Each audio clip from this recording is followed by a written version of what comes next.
Locked On Texans, your daily Houston Texans podcast. Part of the Locked On Podcast Network, your team every day.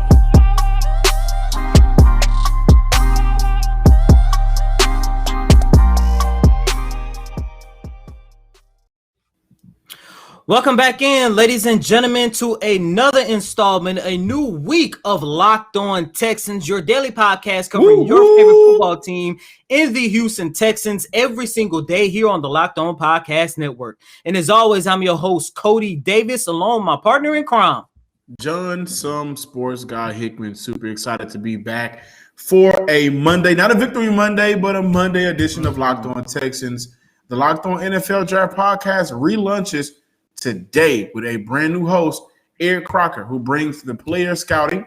Ryan Tracy will bring the analytics. So follow the Locked On NFL Draft Podcast on YouTube, the Odyssey app, or wherever you get your podcast. And we will dive into a couple of things today. Cody, what is on the rundown of today's show? Well, on today's show, of course, with this being a recap of the Texans' 31-21 loss to the Cleveland Browns that took place on yesterday. John and I are going to give our, what you like to call them, John, MVAs, most valuable attributes. And that could be whether somebody on the coaching staff or, of course, the players out there on the fields. And then we're going to close out this latest installment of Locked On Texans just looking at the debut performance of Davis Mills. You know, we're going to talk about the good and we're going to talk about the bad. But first, we're going to talk about what was a terrible day, not just for the Houston Texans, but across the league in general. Yes. So many injuries. And before we start talking about the injuries really quick, John, can you just give the listeners and people watching on YouTube some numbers of what they need to know about what took place during yesterday's loss in Cleveland? Absolutely. Before we talk about the what the fugly type of Sunday throughout the NFL, the Houston Texans did lose Sunday's matchup against the Cleveland Browns, 31-21 in a game I'm calling a series of misfortunate events due to the amount of injuries that took place. Yeah, due to the amount of injuries that took place on Sunday in that game. Before injuring his hamstring, Tyrod Taylor, man, he had a day. He goes 10 for 11 from the field, 125 yards, 1 TD through the air, and 15 yards on the ground. The Texans rushed for a combined 82 yards on the ground and 1 TD on the day. Tyrod Taylor's replacement, rookie Davis Mills entered the game for Taylor in the second half, going 8 for 18 with 1 interception and 1 touchdown. Houston's leading receiver was Brandon Cooks for the second week in a row with 78 yards on 9 receptions and 1 TD. On defense, Houston was able to get after Baker Mayfield twice on yesterday's game. Before getting hurt, Justin Reed had himself a day with an interception and a forced fumble. Houston with 7 of 13 on third down, 7-1-3. Houston with 7 of 13 on third downs, 2 for 2 in the red zone, and allowed only 1 sack to a Browns defense that carries Myles Garrett, Jadeveon Clowney, and Malik Jackson up front. So you guys got to know that with these MVAs, that O-line will get mentioned. But, you know, Cody, as you mentioned, the injuries from yesterday. At one point, the Houston Texans were the clear better team. Oh yeah, right? It wasn't wavering. By the way, Andre Roberts should be cut. I hope he didn't come back to Houston. But but yesterday, I'm joking. He did make it up with a big reception towards the end of the game. But yesterday, Houston looked like the better team, and then it seemed like the injury bug. You go down. You go down, you go down, you go down. Do you want a car? No, you go down. And it took the mojo away. When you have your starting quarterback who goes 10 for 11 from the field, 125 yards, he's making plays 2 weeks in a row with his legs, getting outside that pocket, wheeling and dealing, making smart decisions. He goes down. At one point, Larry Tunsil was down. It just was one of those days where everything that can go wrong went wrong, Cody. Yeah, and I also want to mention this, and even though this isn't Locked On Browns, Cleveland sustained quite a bit of injuries as well, especially Jarvis Landry. He went down with a knee injury, and some are saying that it might be an ACL injury. So, just give everyone a quick list of the number of players that went down. In total, the Houston Texans had 9 players who sustained an injury on yesterday. 6 players did not return. Those players were Tyrod Taylor, Danny Amendola, Anthony Leclerc, Nico Collins, Terrence Mitchell, and of course, Justin Reed. Some other players who got banged up just a little bit, but did manage to return to the game, but you can tell that they wasn't 100%. Laramie Tunsil, John, as you just pointed out, Charles Omenihu, and rookie Roy Lopez. John and listeners, even though the Texans lost this game, and by the way, they're still first place in the division because the Titans, Colts, and Jaguars all lost. By the way, Kamu Grugier-Hill went down another for guy a moment yesterday as well, and he was having a phenomenal game on Sunday. So I just wanted to throw that out. So that actually brings the total to 10. I forgot about that one, John. Appreciate you on that. This is a loss where, John, to your point, everything that could go wrong for the Texans went wrong. But the only thing that really went wrong for them was the injuries. And I'm looking at 2 injuries that hurt the Texans more so than anything. Of course, the Tyrod Taylor. I do believe Taylor was on the verge of having one of, if not his best career performance. John, what was his numbers? He was 10 for 11 in the first half. And how many passing yards did he have? Like, I know it was over 100. 125. Yeah, 125 and 1 TD. Man, and the one thing I liked about Tyrod Taylor, going back to last week, David Culley mentioned that he wanted Tyrod Taylor to make quick decisions because the Texans and everyone knew that they were not going to be able to run the ball against the Cleveland Browns like they did against the Jacksonville Jaguars. And even though Taylor had a pretty good debut, he was holding on to the ball just a little bit too much. And when you have Myles Garrett and Jadeveon Clowney on the opposite side of that line of scrimmage, it is very important for your quarterback to get rid of the ball quickly. And that is where Tyrod Taylor made a big difference for this Houston offense. And I also want to mention, I think the biggest injury for the Houston Texans this game, with the exception of Tyrod, is Laramie Tunsil. Because when Tunsil went down, and although he did come back to the game, he did not get his normal snaps. And when he went down, he wasn't 100%, which means that offensive line wasn't 100%, which means if for you guys to go back and take a look at that game, the Texans offensive line in that second half gave up a lot of pressure, especially when you have an unproven quarterback like Davis Mills in the pocket. I don't think this game is anything to be too upset about. It is concerning because a number of these guys, it's only concerning only because a number of these guys may not be ready for Thursday's game against the Carolina Panthers. And as we sit here literally hours after Sunday's loss to the Cleveland Browns, Tyrod Taylor has already been ruled out for Thursday's game. And at this point, nobody knows who's going to be the starter under center. No, I don't care what David Culley said after the game. It's not going to be Deshaun Watson. It's not going to be Deshaun? He ain't gonna suit up? It's not going to be Deshaun. And for you guys who did not get an opportunity to see, after the game, somebody asked David Culley, is there a possibility Deshaun can play on Thursday? And he said, we shall see. This game, it was real quick. That was David Culley's way of saying, just shut up. Exactly. Just stop asking me these damn questions. It ain't gonna happen. But John, this game is nothing to be too concerned about except for the injuries.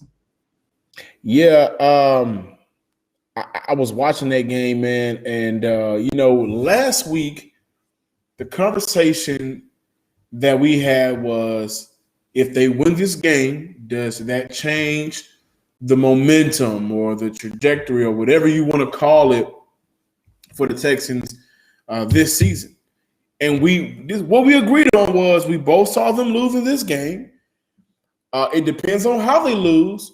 And if they do win, then this is a totally different team from what we thought and what a lot of people thought. And halfway through that game, I said, well, hold on now. This may be a totally different team than what we thought and what a lot of people thought. Halfway through that game, I said, hold on now. They may win a couple of extra games. And halfway through that game, I thought to myself, we really underestimated the roster that was put together and the coaching staff that was assembled for this team. And then halfway through that game, bodies drop. And I don't mean to say that to be, funny or anything, but, to your point, the concerning part comes from we don't have a full week here in Houston. Houston has to go play football on Thursday against a very good Carolina Panther team. I can't wait to talk about them just a little bit today and then, of course, throughout the rest of the week. But Houston has to go get prepared for a game on Thursday. That's in 72 hours. Your starting quarterback is down. Your backup is a rookie who is a rookie. Like, not one of those rookies that looks like a pro at times. He's a rookie. Laramie Tunsil, he's going to need his rest. Nico Collins, your rookie receiver, and you're already thin there. So, it's a lot of things that come into play that will make you say, damn, this is very concerning. But as for the loss itself, that was a very good loss. And I know that may sound like an oxymoron, but there were some things Houston did in that game that, the only reason why they lost the game was because people went down. And I'm proud of that team the way they fought, even throughout the end. They did a very good job considering the circumstance. Injuries are a part of the game, but injuries do suck. Hey, Texan fans, this is your boy, John Sports Guy Hickman, with an incredible app everyone who buy gas needs to know about. Get Upside. Hey, my listeners are making up to 25 cents for every gallon of gas every time they fill up. Just download the free Get Upside app in the App Store or Google Play right now.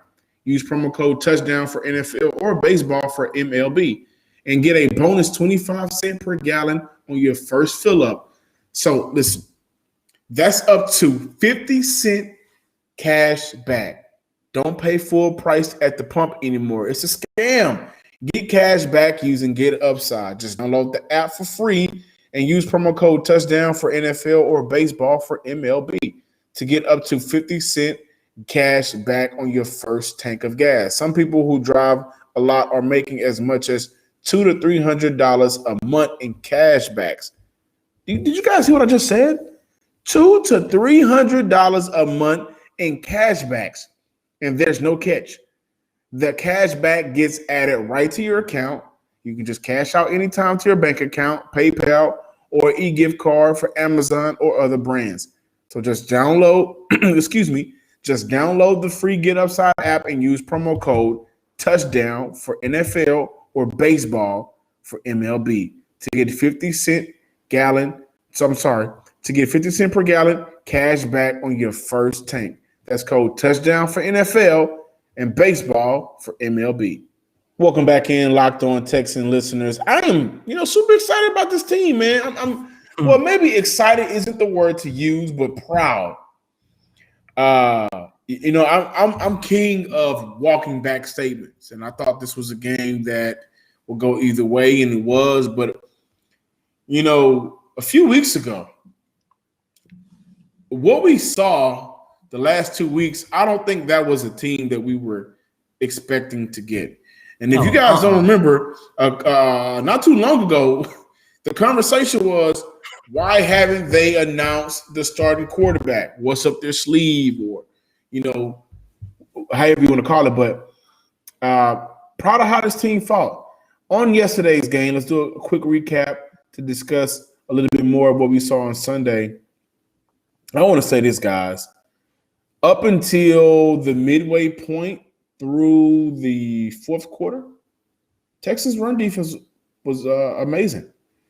They held the Browns to 90 yards into the fourth quarter. Considering the Browns' offense, the Texans' defense did a good job. When you look at how that offense is set up for the Browns, the Texans held them to 90 yards, like I said, all the way up into that midway point through the fourth. Remember, the Browns hadn't had the ball for a period of time, almost about a half a quarter, from that last time they touched it in the third to the fourth quarter when they got it back. But the Browns are not a team that you want to have the lead, that you allow to have the lead when you go into the fourth quarter, because if they have that lead, they're going to run that ball down your throat.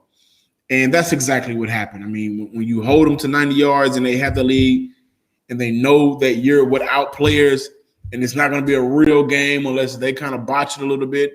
They're going to hand the ball off to Nick Chubb and Kareem Hunt. So, kudos to that Texans defense, that defensive front seven.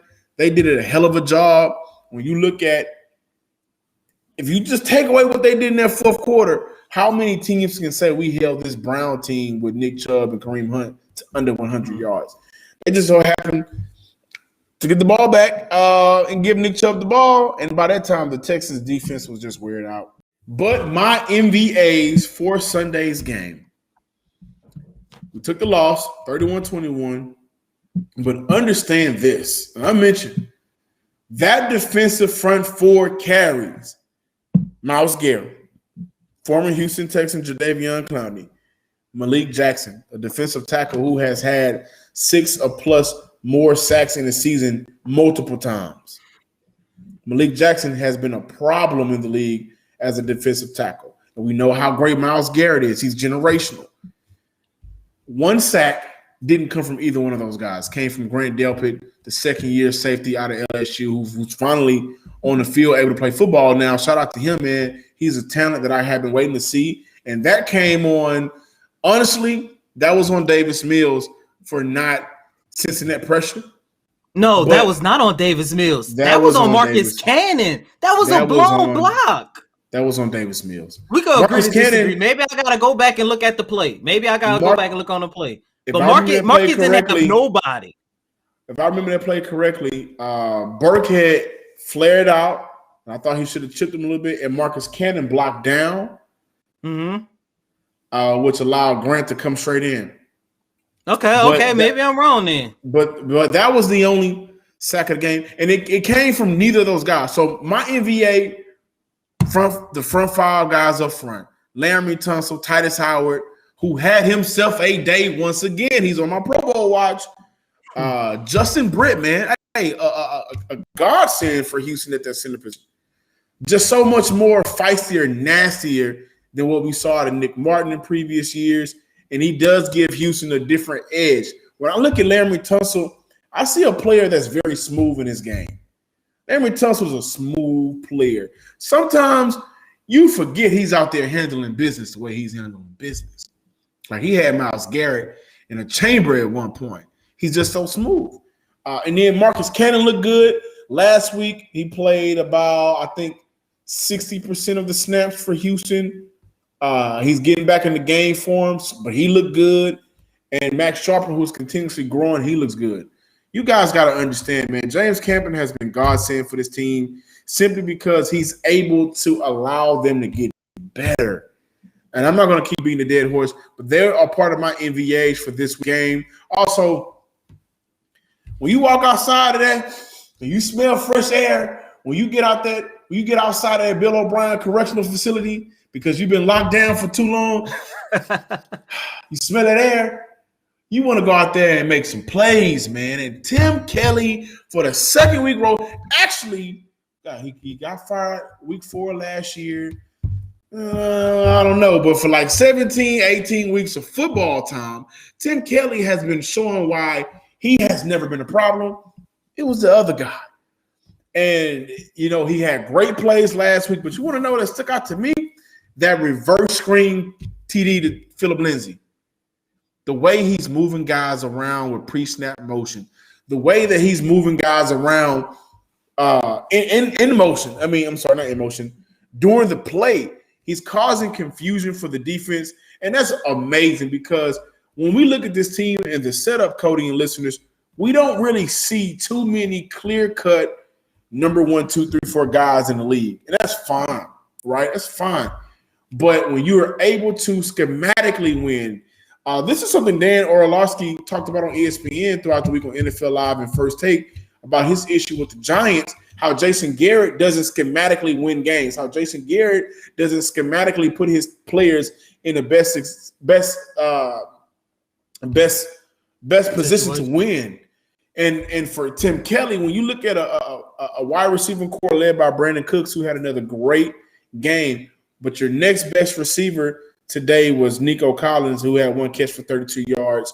Then you look at Chris Conley, who really hasn't came into form here in Houston yet. Danny Amendola, Like, these are the weapons that you're working with. And no disrespect to them, he's making the most out of what he has.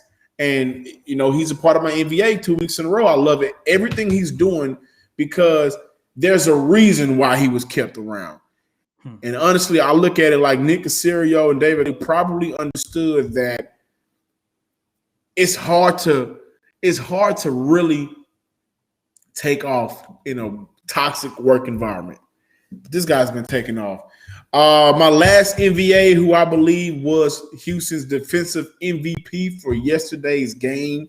I don't know if you can give an MVP to the team that lost, but Justin Reed, 2 weeks in a row, interception. 2 weeks in a row, causing turnovers. 2 weeks in a row, proving that in his contract year, I should be in Houston. I should get an extension from this team.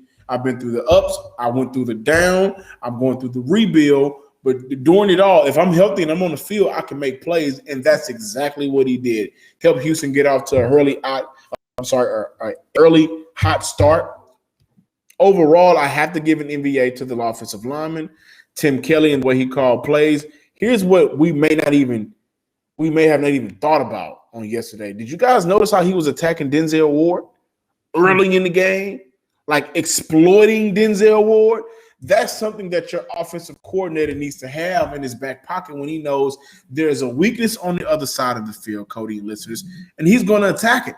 That's a part of the reason why he is a part of my MVAs. And Justin Reed, like I mentioned, man, that guy just had a great game up until his injury, doing everything he possibly could for Houston on the defensive side of the ball.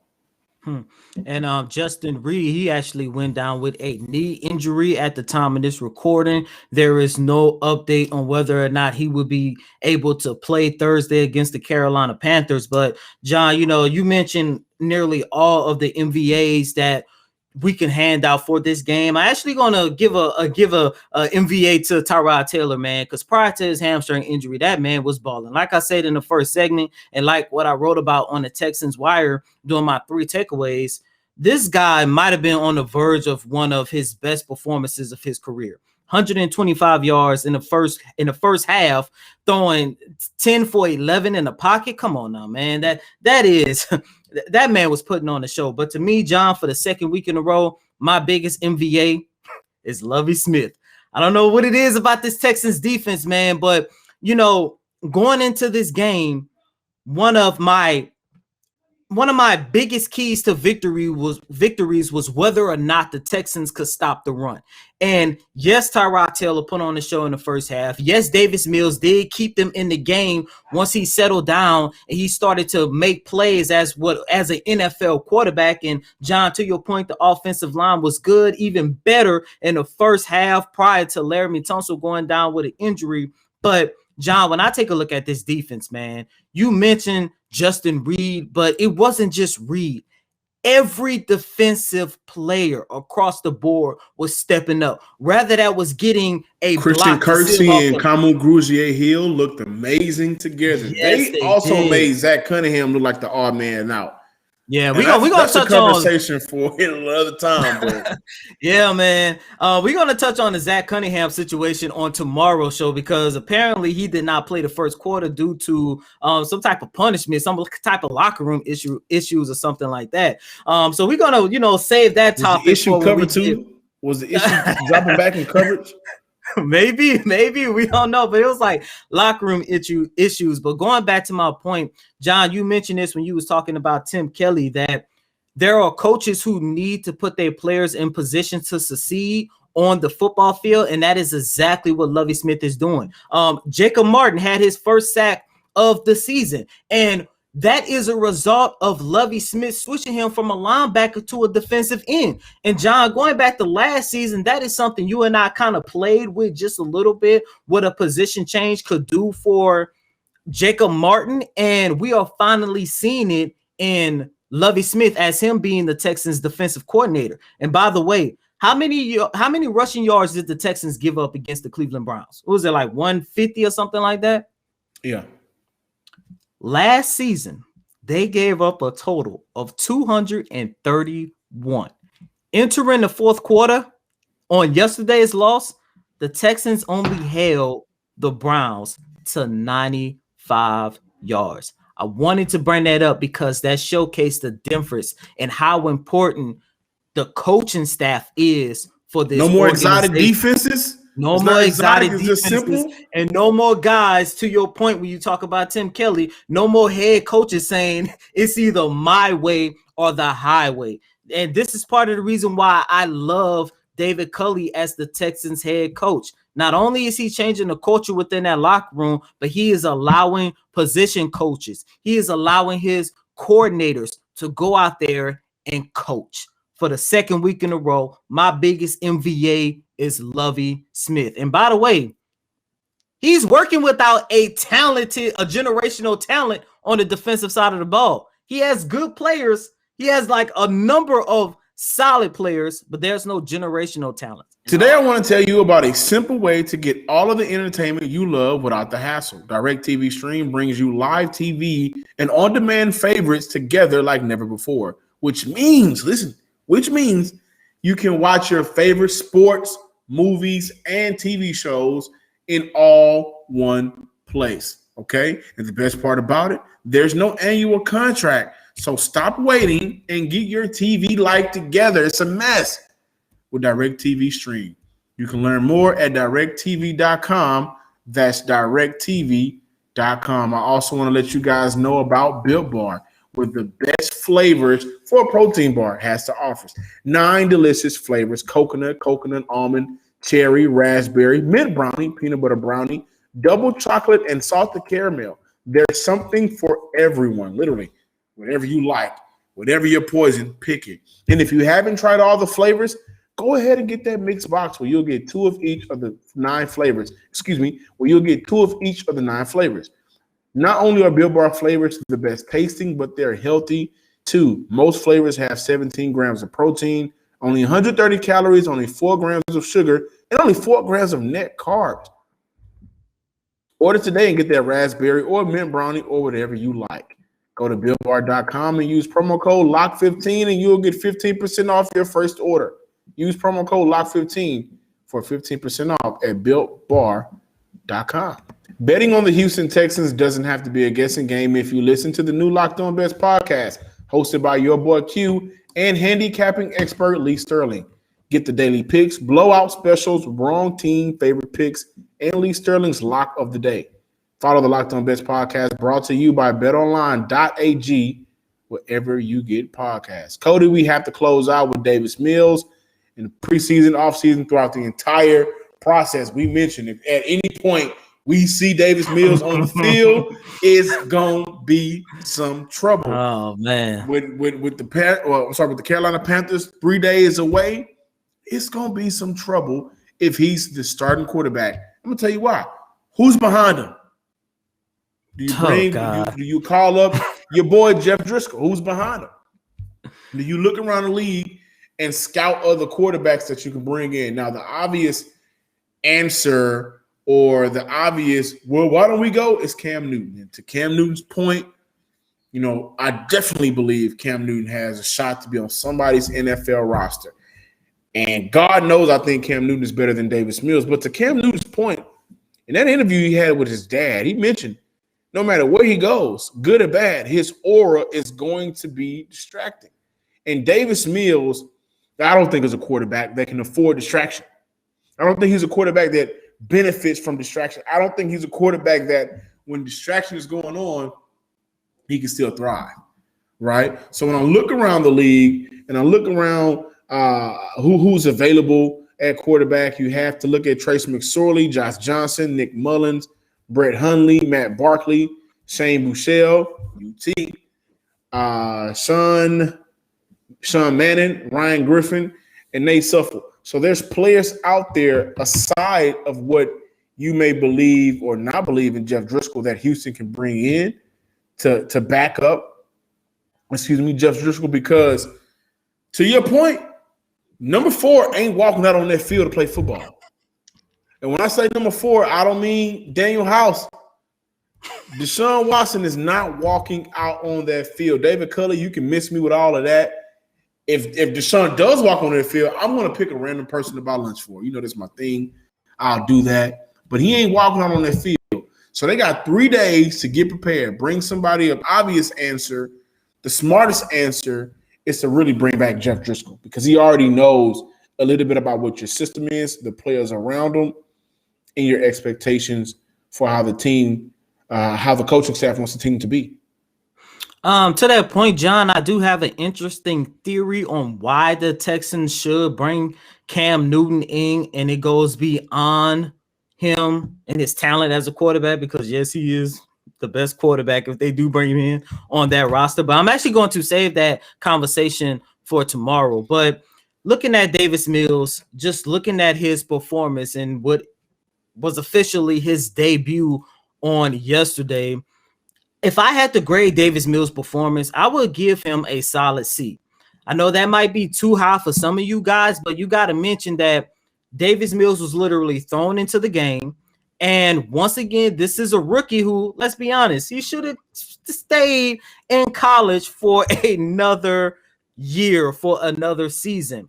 Yes, the first couple of drives did look bad, but once he was able to get into a rhythm, and by the way, the veteran leadership of Brandon Cooks actually helped him get into that rhythm that he was able to close the game out on a really good note. And not only Brandon Cooks, Justin Britt as well. You know, there were veteran guys pulling Davis Mills to the side, telling him to calm down, you know, just go out there and play football.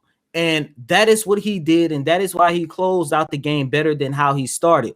But, John, when you look at the totality of Davis Mills's play on yesterday, you have to be somewhat, how can I put this? You have to be somewhat, I don't want to say appreciative, but encouraged. That's the word I'm looking for. You have to be somewhat encouraged about what you saw out of Davis Mills. Is he a guy that you want to see starting against the now 2-0 Carolina Panthers who looked damn good on yesterday? Hell no. Is he a guy I feel is ready to play quality football on the NFL level?